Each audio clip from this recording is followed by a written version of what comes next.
I've developed back up my podcast. I started doing my YouTube. I started doing Bible studies, having girls' night. Like, you know how like sometimes you don't think you're doing enough, and sometimes you don't feel like you actually, you know what I'm saying? You know what I'm trying to say? He's been telling me like, Whit, like, chill out. Look back at where I brought you from.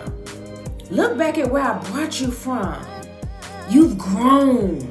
My growth here is different from my growth in Miami. Like, I see my fruit here. I see my growth here. I see my development here. Even in my character, even in the discipline of me spending.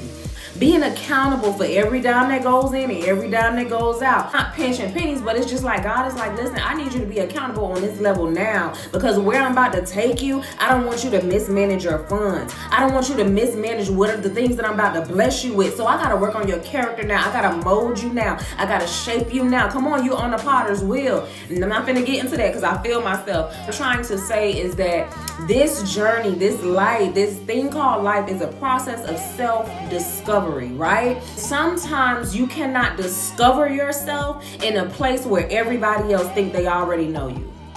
If you know me, the reason why I got the name Plain Jane, I used to be an artist in Miami. I used to do music in Miami. I was probably on every club scene. I was always, you know what I'm saying? In Miami, I was a turn-up queen. In Miami, I'm on top of Tootsie's tables. You know what I'm saying? In Miami, I already had a narrative over me.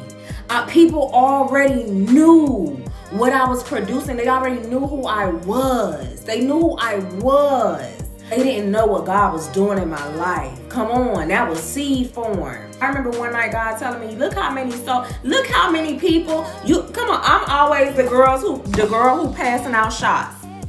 The girl who passing out shots, the girl trying to get everybody crumb. Look, when I was in that world doing those things, look how many people were influenced by me. So imagine what I can do for the kingdom. Imagine what I can do for the kingdom. When you talk about obedience, I've lived a life of disobedience that made me obedient. I'm just being honest. Like, I've been disobedient enough for the both of us. I've been disobedient enough for the both of us where I don't even want you to, you know what I'm saying? Like, I've did some things in my life to where now when God says something or he tell me to do something or he tell me, you know, like, I gotta do it. I gotta do it because I know what disobedience, I know what that can lead to. I know what that can do to me. Disobedience cost me a lot. It cost me a lot. I've lost a lot simply from being disobedient.